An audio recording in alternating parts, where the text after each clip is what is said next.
A história do Estádio Palestra Itália se mistura à história do futebol brasileiro. Contar a história do futebol no Brasil, sem falar no Estádio Palestra Itália, é praticamente impossível, já que ambas estão diretamente ligadas.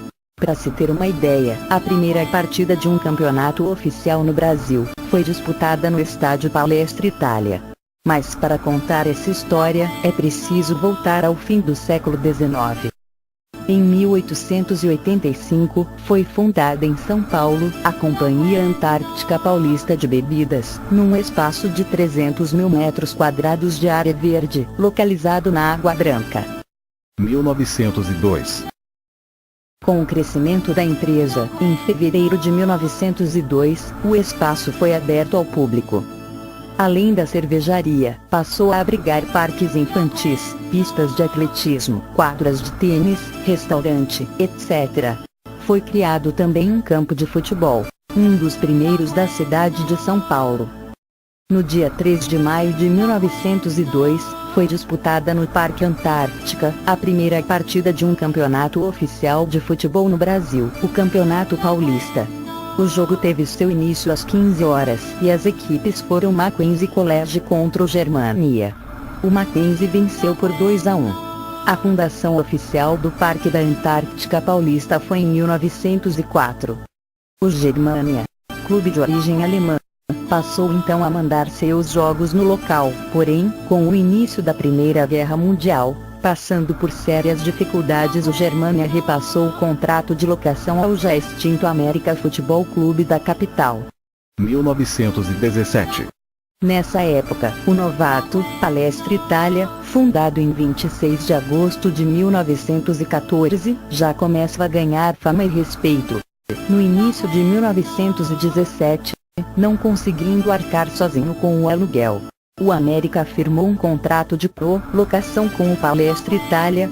No acordo, o América utilizaria o campo às terças, quintas, sábados e domingos na parte da manhã, e o Palestra Itália realizaria seus treinos ou jogos nos mesmos dias, mas no período da tarde.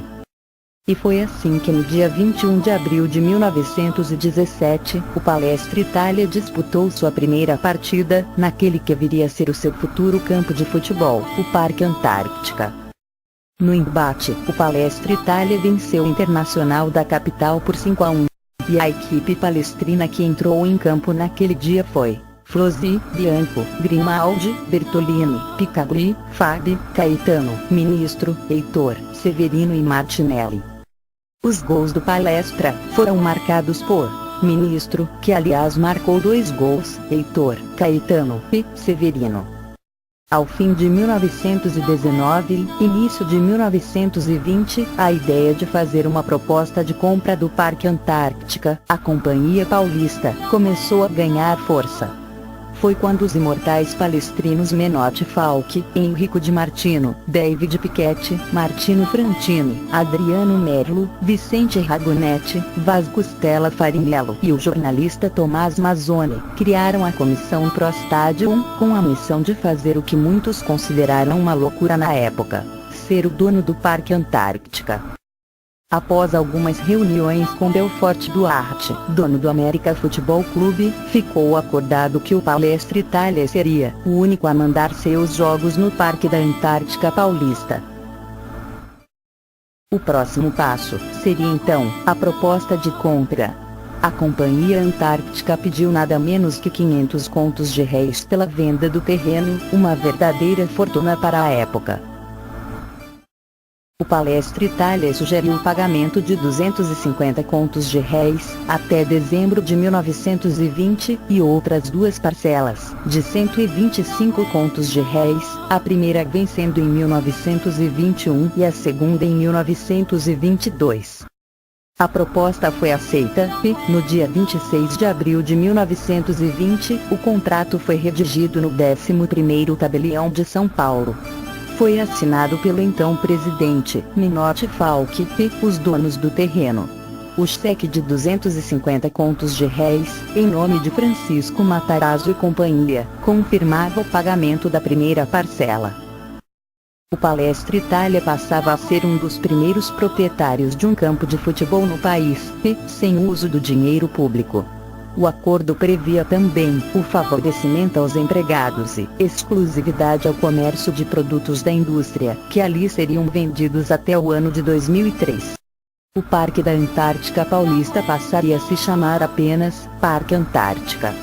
No dia 16 de maio de 1920, o Palestra Itália fez o seu primeiro jogo como proprietário do Parque Antártica, aplicando uma sonora goleada no Mackenzie pelo Campeonato Paulista, 7-0.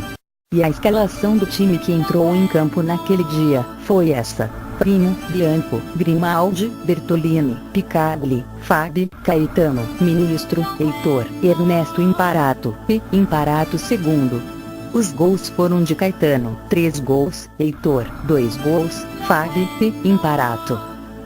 No dia 8 de agosto, também pelo Campeonato Paulista, o Palestra Itália aplicou a maior goleada de toda a sua história, até hoje, na referida competição, 11-0.